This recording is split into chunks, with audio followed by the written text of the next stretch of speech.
Praise the Lord. Hallelujah. It's such a joy to be in the presence of the Lord. And I'm truly excited. Not that I'm preaching, not that I'm sharing. I'm excited to think about the goodness of the Lord, because there is no match to His goodness. And I don't just mention it as a statement that God is good, but He is an experience to me. His goodness is an experience, and I believe each one of us sitting here have an experience of the goodness of God in our lives. Amen? So I'd just encourage you, just sit back, relax. You don't need to be nervous. You can just relax, listen to what we have to hear from God today. I believe God will work in our hearts, because He is a God who is interested in each one of us. Amen? Yes. The last few weeks we have been looking into the one topic. Can anybody tell me? You can be loud. Discipleship, right? So we heard about Great Commandment. Yes? Can anybody tell me what are the Great Commandments? Love God, love one another. And then the Great Commission, such a great, He has sent us out with a commission, with a responsibility to disciple. So we heard that I will be a disciple. I am a disciple, right? So can we just repeat? I will be a disciple. I will be a disciple maker. Right? It shouldn't just stop with me. Just, I want to be a disciple. But my being a disciple should spill out into those around me. Yes? We can just follow as I just keep telling. Yes? So discipleship, we move on to discipleship doesn't happen without relationships. Right? Relationship lies at the heart of the Great Commandments and Great Commission. Do we agree? How do we say that? Because when we say love God, it is my relationship with God. Yes? And when it says love one another, it says relationship with one another. Can I love somebody without having a relationship? Absolutely not. So relationship is a basis for discipleship. Relationships are the basis for discipleship. Without a relationship, we cannot disciple somebody. Yes, you cannot disciple somebody you don't relate to. Do you agree with me? First of all, we need to build a relationship. I need to have a relationship with somebody. Then there will be an opening for me to even speak with them, to communicate with them, right? So you cannot disciple somebody you don't relate to.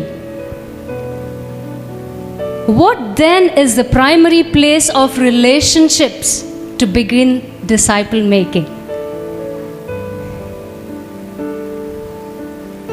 Yes?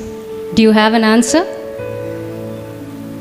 What then is the primary place of relationships to begin disciple making? Family? Yes. Discipleship begins at home. Can we agree on that? Discipleship begins at home. When we talk about home, it has a family, right? It's not a building. Home is made up of people, real people with whom we relate to, we fight with, we patch up, we take up for them, right? It consists of everything. Not just always you're happy and you're always vibrant. No, there are ups and downs. You feel like giving one in their face, right? So it's all a part.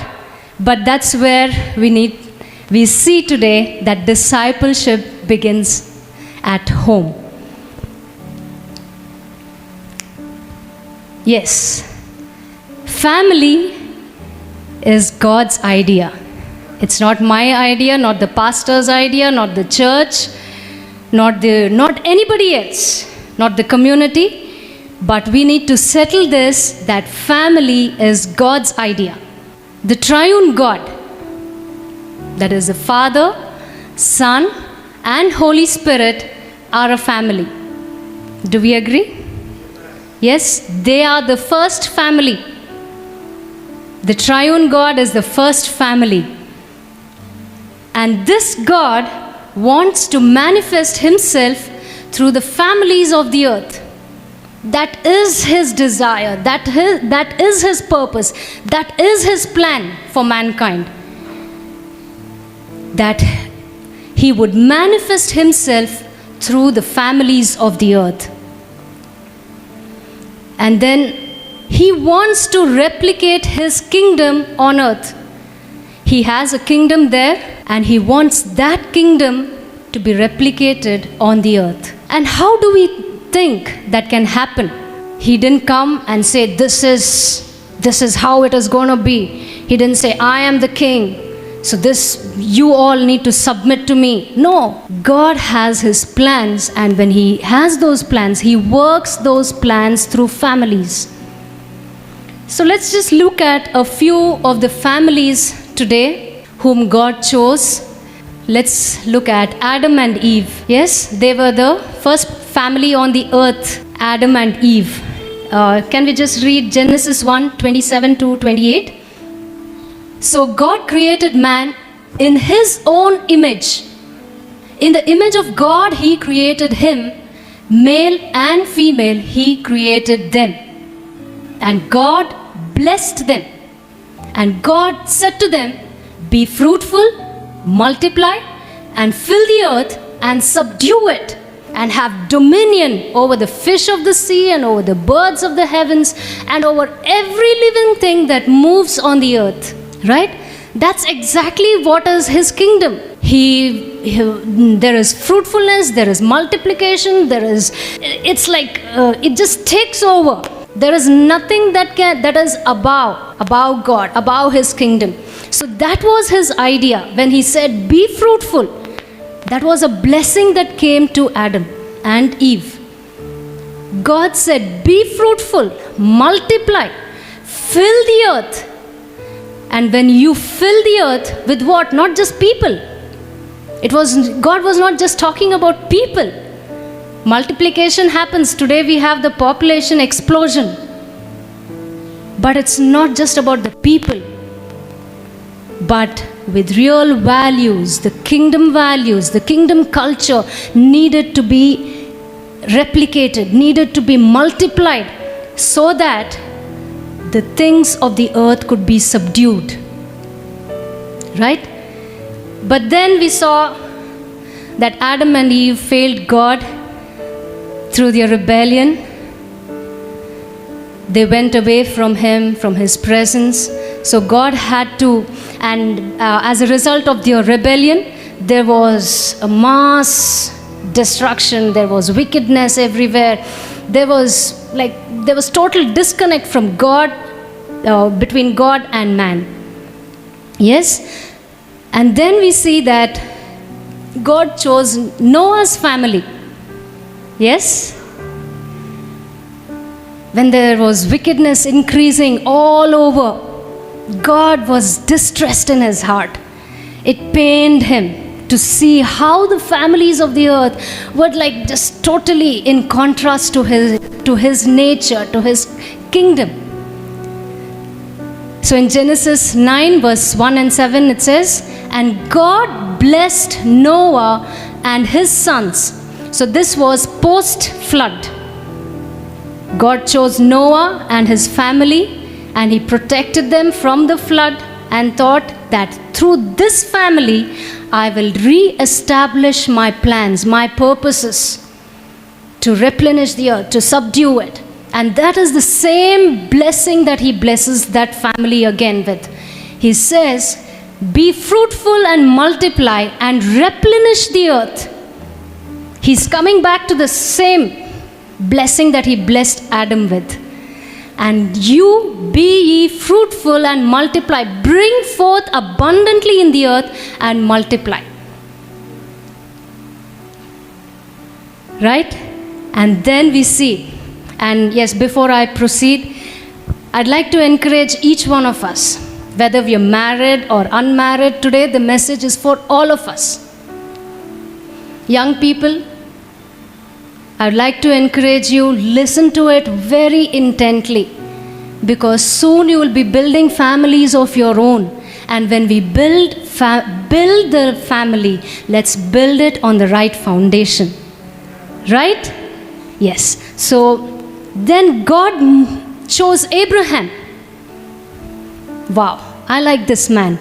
In Genesis 18, verses 18 and 19, we see, seeing that Abraham shall surely become a great and mighty nation, and all the nations of the earth shall be blessed in him.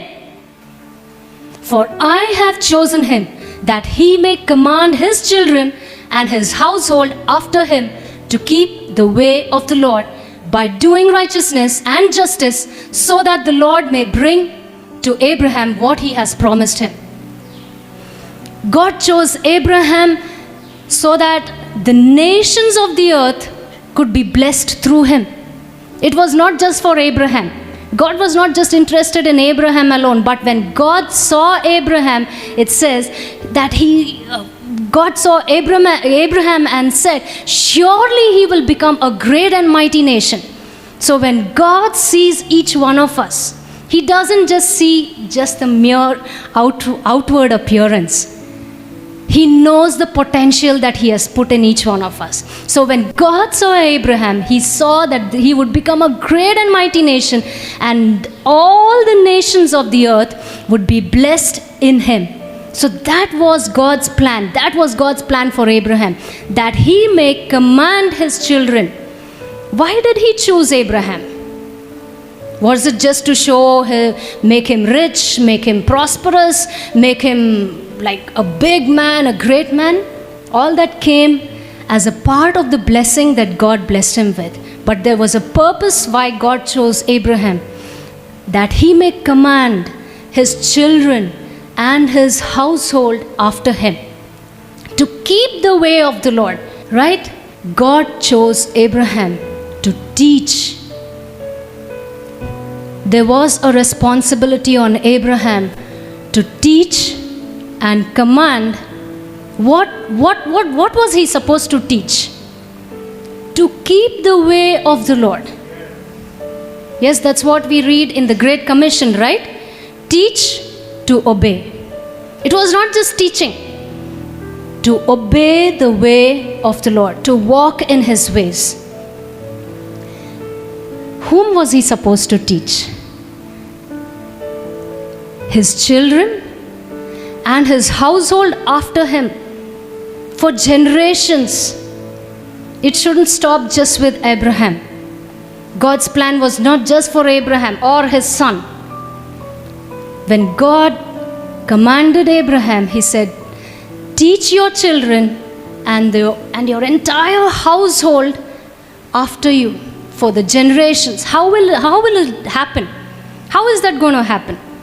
When you teach your children, and then you put in that faith, you put in everything that is needed into your child, and then your children should be able to carry on that legacy, carry on that faith that is in you to the next generation, to their children and the children to follow. And do we see Abraham doing that? Yes. I like this because God is a God of generations. Whenever God would speak, he would say, I am the God of Abraham, Isaac, and Jacob. He is a God of the generations. Yes. Psalm 78, verses 1 to 6, if we can just read through. It says, give ear, O my people, to my law. Incline your ears to the words of my mouth. I will open my mouth in a parable. I will utter dark sayings of old, which we have heard and known, and our fathers have told us. Who has told us? Our fathers have told us. And we will not hide them from their children. Some things we may not have a personal experience, but then by what our fathers would have taught. So that is how faith is kindled in me. Because of what my parents experienced, their experience with God imparted into my life, kindled that faith in me, so that I could have a personal faith of my own. So that was what our fathers have told, and we will not hide them from their children, showing to the generation to come. It's not about one person, one individual, or one or two families. No, God, when He speaks about generations. Whether it is blessing, He would say, the blessings that He would bless, He would say, it will be for the generations to come. So He's a God of generations. So showing to the generation to come the praises of the Lord and His strength and His wonderful works that He had done. For He established a testimony in Jacob and appointed a law in Israel, which He commanded our fathers. He has commanded them that they should make them known to their children. It was not of convenience. It was a command saying, you've got to do this. That they should make them known to their children. Why? That the generation to come might know them. Know what? About His greatness, about the greatness of God, about His praiseworthy deeds. Right? How did the Israelites know? One generation passed, the next generation. That's why we would see a lot of deterioration that was happening. Because there was no transferring of that faith. But that was God's original plan, that the generation to come might know them, even the children which should be born, even the unborn children, that they would arise and declare them to their children. It should begin with me, my children, my children's children, and the generations to come. So that is God's idea. So we see that the generational impact, a multi-generational impact, which we see when we look at Abraham, Isaac, his son, Jacob, his grandson, Joseph, his great-grandson, and then the generations to follow. Right? God is a God who has great plans. When we partner with Him, when we yield ourselves to Him, He is more than interested in bringing those to fulfillment in our lives. For this multi-generational impact, we see that the discipleship begins at home. Let me read that verse. Deuteronomy chapter 6 verses 4 to 6 says, Hear, O Israel, the Lord our God, the Lord is one. You shall love the Lord your God with all your heart and with all your soul and with all your might. And these words that I command you today shall be on your heart. What is it talking about here? It's talking about being a disciple. As parents,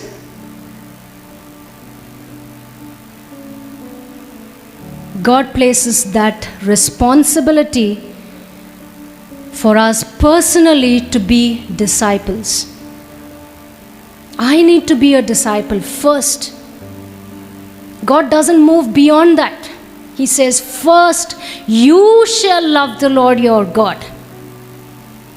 If I don't love God personally, if I don't have a relationship with God personally, forget it.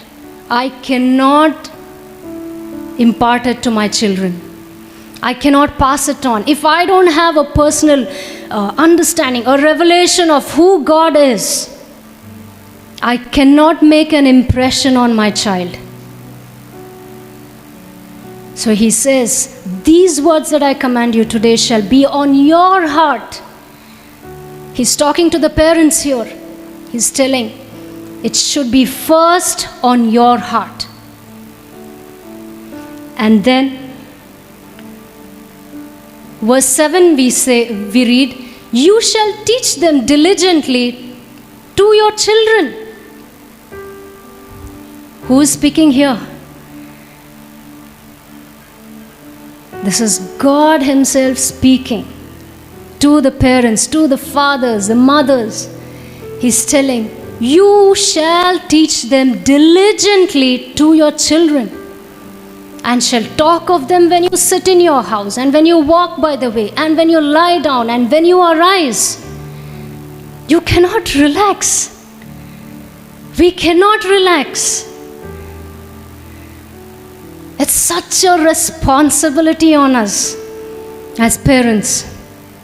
First of all, building me being a disciple, me having a personal relationship with God, and then the responsibility of discipling my children. That's an amazing responsibility on us. And it says, teach them diligently. Not when I feel like, when it's convenient for me. These days we are in the time of busyness. We don't have time. But God says, you shall talk of them when you sit in your house and when you walk by the way. What does it show? That we cannot be detached from our children. We have to be involved with them. If I need to talk to them, then I need to give my time, right?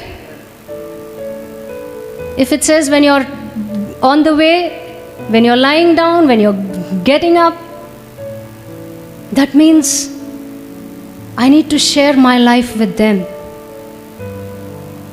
So that's where discipleship happens. Not just by me opening the Bible, teaching them this, say this is a command you have to follow. No, forget it. That doesn't happen that way.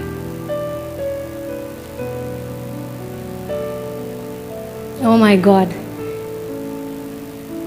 Ephesians chapter 6 verse 4.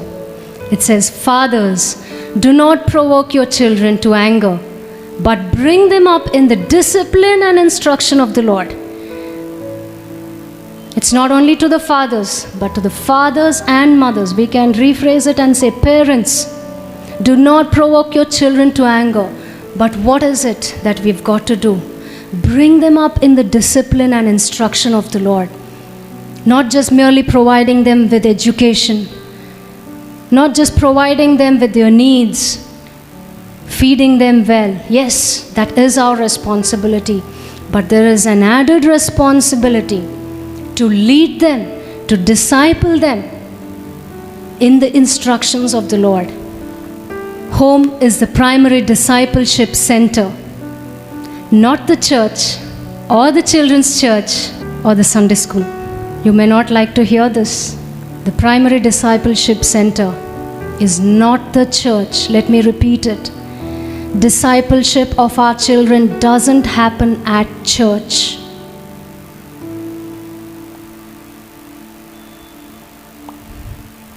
Parents themselves are becoming disciples. That's what we saw in Deuteronomy chapter 6. Being a disciple. We cannot run away from that. As parents, we are becoming disciples of the Lord Jesus. Parents are their children's primary disciple makers. It's not me telling. I am not telling this. That's what Deuteronomy chapter 6 verse 7 said.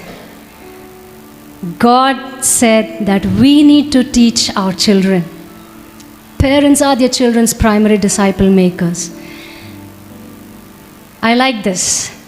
Grandparents play a vital role in generational faith transfer. Yes, we cannot relax and say, oh, okay, my children are married now. Now I am done. After all, what do I have to do? No, that's where our responsibility continues. If we are a disciple of the Lord Jesus Christ, that still continues. As grandparents, we still have a responsibility to pass on our faith to our grandchildren. It shouldn't end with me, it shouldn't end with my children. Of course, my children will teach their children, but as grandparents, that would be a responsibility. Oh my, what a legacy we would be leaving for them. Don't ever underestimate what you can do for your child or a grandchild. Your prayers, the words that you would be sowing into their hearts, please don't take it lightly. The word of God is a seed. It has power. The word of God, it's not your word, my word. No. It is God's word. And when we speak those words into their lives, it is those seeds that are being planted into their heart. And through our prayer, we are preparing their heart. We are preparing them through that, so that it would fall on good ground, so that they would bear fruit 100-fold. His word is able to do much more than what we can imagine. So we read about Timothy, yes, about his mother and his grandmother. The faith that passed from his grandmother to his mother, and his mother passed on her faith to Timothy. 2 Timothy chapter 1 verse 5. This shook me actually. If we don't teach our children to follow Christ, the world will teach them not to. That's such a serious thing. You choose. I need to choose whether I am going to teach my children to follow Christ or let the world teach them not to follow Him. This is serious. We are in a time where, whether we like it or not, they are being discipled, whether through us or through the world outside, through the media, the friends. Oh my God. They are being discipled. So in all this, we have placed so much of responsibility. We are telling that the parents are the primary disciple makers, the home is the primary discipleship center. Then where does the church come in all this? What is the role of the church and its leaders? There is a role, there is a part. They come along. What is a church? Church is a family of families. Do we agree? Yes? Church is a family of families.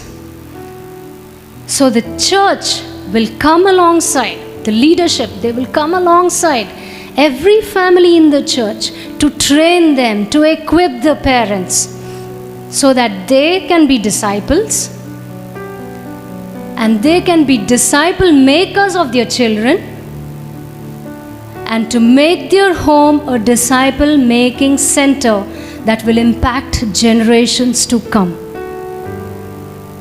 Yes, this is the responsibility of the church. So when God looks at you, or when God looks at each one of us, He's not just looking at me as an individual. He is looking at the generations that will come. So if I need to make an impact on the generations to come, I need to be a disciple. I need to be a disciple maker. So we'll just see some of the ideas that we could adopt to disciple at our homes. The best way is to role model for our children. Values are caught, not taught. We might tell them, do what I say. In their heart they will say, I will do what I see you do. I might not want it, but that's how it is. Family worship. This is such an important thing. We need to study the Bible together. As families, we need to have separate times of praying together, reading the Word together, studying the Bible. These days, oh my God, resources are innumerable. You won't know what to pick up from. Devotions are n number. Let's make use of those resources. If I find it difficult to impart something, there is so much out there. I can just go pick it up.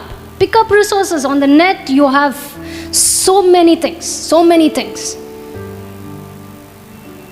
Devotions. We can engage if they are smaller children, younger children, all kinds. Age-appropriate Bible activities. Making it more interesting for them. Family prayers need not be monotonous. Just sit in one place. You are not going to move. No. It shouldn't be boring. God is never boring. He's a creative God. He has numerous ways. He's a God of humor too. When we get close to Him, it's such a joy to know the different sides of Him. So we can use a lot of activities to, like for example, maybe younger children, give them some coloring sheets. That's what the children church does here, but that doesn't happen in just an hour or two. In a week, and that too now over 8 to 10 months now. I wonder what's happening with our children. We can involve them in a lot of activities, and this praying with them, that's how we model them. Praying with them and praying over our children. It's such an important thing to pray over our children on a regular basis. If possible, every day, before we could even begin our day, it would be good to get into the presence of God. Get together as a family. Pray over each other. Pray over your children. Parents, you will be imparting the blessing of God on your children.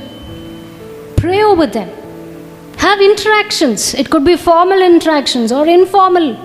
Like we might just hear about something, some news, something on the paper, or some experience they would have had. Maybe a hurtful experience, or maybe a very joyful experience. Or I like those conversations that we have at home most of the times. It's not that we open our Bible, sit. Of course that happens, not that it shouldn't happen also. But those small moments, I'll be in the kitchen and Vachan or Vakya, they just come in. And they'll just keep asking, Mama, why is this like this? Why are people like this? Let's take those moments to impart those values into them. Saying, to teach them about, about those values. It doesn't have to happen very formally, only when we are on our knees, no. That's what it says in Deuteronomy chapter 6, right? We said, when we sit down, when we rise up, when we are sleeping, when we are walking, we should make use of every opportunity. Have fun together. It's not a sin. It's not a sin to have fun together. You can laugh at home with your children, crack jokes, play games, go out with them, spend time with them, read books together. There's nothing wrong in that. By doing that, in fact, we are building a relationship with them. And without a relationship, without having a connect with them, maybe children when they are smaller, we might forcefully put things into them. But once they grow up to be teens and older, that doesn't happen that way. So if we have to speak into their lives, we need to have a relationship with them. I need to have an open door to speak. For that, I need to go down, reach out to them, connect with them. Not being condemning, not being always a disciplinarian. Family meal times. I look forward for these times that we have together. Sometimes it is like heated discussions, sometimes it is just those small things that we just talk together, maybe just inquire about their day. I'll tell you, begin doing this. See the change that will come into our families. If today we are just looking around and blaming our youth, saying, oh my, what is this? They don't have a fire for God. This is the language that we use. They don't have a fire for God. There is no faith. There is no interest. Let's question ourselves. Communion. There's nothing wrong in having communion at home. What did they do in the Passover? God commanded them to cut a lamb for a family that was having communion in the families. Make it a regular feature in your homes to have communion with your children. And for this, I really encourage the fathers to take the lead. As the head of the family, in all this, in the discipleship, fathers take the lead. And as parents together, we have a responsibility to fulfill, to see the generations being impacted, to see His kingdom being replicated on the earth. What is our response?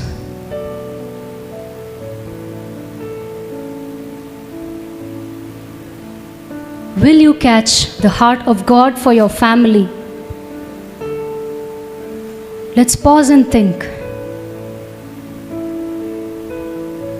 Will you, as a parent or grandparent, commit to be a disciple of Christ?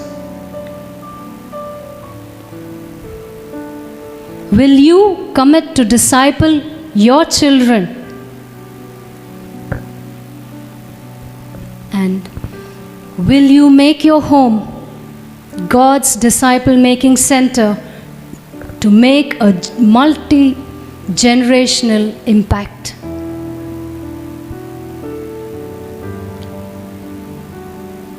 Let's not be in a hurry. If we are doing this, it's just wonderful. It's just wonderful. But if we haven't been doing, let's not condemn ourselves, because the Holy Spirit is the one who convicts us, but He never condemns. He's always there to help us, to be there along with us.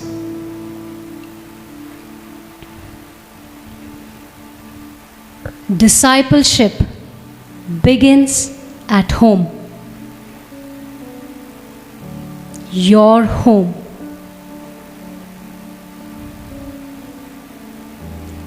Can we just close our eyes? I know God is here in our midst. His presence is here in our midst. His word is powerful. It's not about my words. It's not what I have spoken. But His word is alive. He's a loving God. He's a loving Father who helps us along the way. Today, as we choose to commit ourselves, let's just speak to Him. Let's take just 2 minutes and speak to Him and make a commitment with Him. Whatever commitment you would want to make this day, I don't want to put my words in your mouth. Just take this moment to make a prayer for yourself, for your family, for your children, for your generation. Make a commitment. And when we make a commitment, the Holy Spirit will come alongside us to help us, to lead us, to guide us. Thank you, Lord. Thank you, Lord. Hallelujah. Hallelujah. Hallelujah. Thank you, Father. Thank you, Lord, for who you are. You are a good, good Father, O Lord. We thank you that your eyes are on us, O God. Lord, there is nobody like you, Lord, and we want to let you manifest yourself through us